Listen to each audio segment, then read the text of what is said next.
নমস্কাৰ শিক্ষাগুৰুসকল 100% quality uniform receive কৰা আৰু 2023-24 বৰ্ষৰ বাবে যি ইউনিফৰ্ম গ্ৰান্ট আছে তাক ব্যৱহাৰ কৰাৰ ওপৰত এটি গুৰুত্বপূৰ্ণ নিৰ্দেশনা মিছন ডাইৰেক্টৰ সমগ্ৰ শিক্ষা ফালৰ পৰা প্ৰতিখন জিলাৰ education ADC inspector of schools DMC আৰু ডিস্ট্ৰিক্ট এলিমেণ্টাৰী এডুকেশ্যন অফিচাৰলৈ আহিছে য'ত তিনিটা প্ৰধান কথা লিখিছে। এক নম্বৰতে লিখিছে যে এলিমেণ্টাৰী লেভেলতে হওক বা সেকেন্ডাৰী লেভেলৰ ইউনিফৰ্মৰ ফাণ্ড হওক দুইটা ফাণ্ডে ল্যাপসেবল হয়। ল্যাপসেবল মানে হ'ল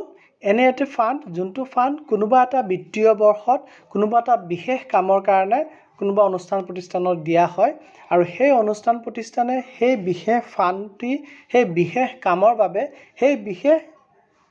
বিত্তীয় বৰ্ষটোত যদি ব্যৱহাৰ কৰিব নোৱাৰে তেতিয়াহ'লে সেই ফাণ্ড উভতি আকৌ সোৰ্স যোনটো সোৰ্সৰ পৰা আহিছিল সেই সোৰ্সলৈ উভতি গুচি যায় তাকে ল্যাপসেবল বুলি কোৱা হয়। অৰ্থাৎ 31 মাৰ্চ 2024 তাৰিখে আমাৰ যেহেতু এই বিত্তীয় বৰ্ষ শেষ হ'ব গতিকে 31 মাৰ্চ 2024 ভিতৰত যদি আমি আমাৰ বিদ্যালয়লৈ সোমোৱা ইউনিফৰ্মৰ ফাণ্ডসমূহ আমি ইউটিলাইজ কৰিব নোৱাৰো অৰ্থাৎ ইউনিফৰ্ম ভেণ্ডৰৰ পৰা ৰিচিভ কৰি তাৰ কোৱালিটি চেক কৰি তেওঁলোকৰ পেমেন্টৰ ব্যৱস্থা যদি আমি কৰিব নোৱাৰো তেতিয়াহ'লে সেই পইচা উভতি যোৱাৰ সম্ভাৱনা অধিক। সেই গতিকে 31 মাৰ্চৰ ভিতৰত যাতে সম্পূৰ্ণ প্ৰক্ৰিয়া সমাপ্ত হয়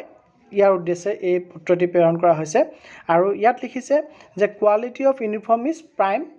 ইম্পৰ্টেণ্ট আৰু ইউনিফৰ্মৰ যি কোৱালিটি হেতু আটাইতকৈ গুৰুত্বপূৰ্ণ কথা কোৱালিটি মেইনটেইন কৰিব লাগিব কোনো ক্ষেত্ৰতে কোনো কাৰণতে কোৱালিটি কম্প্ৰমাইজ কৰা নহব আৰু প্ৰত্যেকজন ছাত্ৰ ছাত্ৰীয়ে যাতে দুজোৰাকে ইউনিফৰ্ম পায় হেতু নিশ্চিত কৰিব লাগিব দুজোৰ ইউনিফৰ্ম পাব লাগিব প্ৰতিগৰাকী ছাত্ৰ বা ছাত্ৰীয়ে আৰু এই ক্ষেত্ৰত আকৌ এবাৰ মেনশন কৰিছে যে এই ফাণ্ড যেহেতু ল্যাপসেবল ফাণ্ড হয় আৰু ছাত্ৰ ছাত্ৰীসকলে ইউনিফৰ্ম পোৱাটো RTE Act অৰ্থাৎ ৰাইট টু এডুকেশ্যন এক্ট 2009 মতে দৰকাৰী আৰু সময়মতে পোৱাটো যাতে নিশ্চিত হয় সেইকাৰণে এই ডাইৰেকশনটো দিয়া হৈছে। আৰু এটা কথা উল্লেখ কৰিছে যে কোনোবা জিলা যদি 100% ইউনিফৰ্ম দিয়াৰ ক্ষেত্ৰত 2024 চনৰ 31 মাৰ্চৰ ভিতৰত সক্ষম নহয় তেতিয়াহ'লে তাৰ বাবে সম্পূৰ্ণৰূপে ৰেসপন্সিবল হ'ব যাৰ লেভেলত প্ৰবলেমটো হৈছে ডিএমসি লেভেলত যদি সমস্যা হৈছিল তাৰ কাৰণে প্ৰবলেম হৈছে ডিএমসি বিএমসি হলে বিএমসি এসএমসি এসএমডিসি যেনে যাৰ গাফিলতিৰ কাৰণে 31 মাৰ্চ 2024 ভিতৰত ছাত্ৰ ছাত্ৰীসকলে RTE এক্টৰ এন্টাইটেলমেন্ট হিচাপে যি কোৱালিটি ইউনিফৰ্ম তেওঁলোকে সময়ত পাব লাগে হেতু পোৱাত বঞ্চিত হৈছে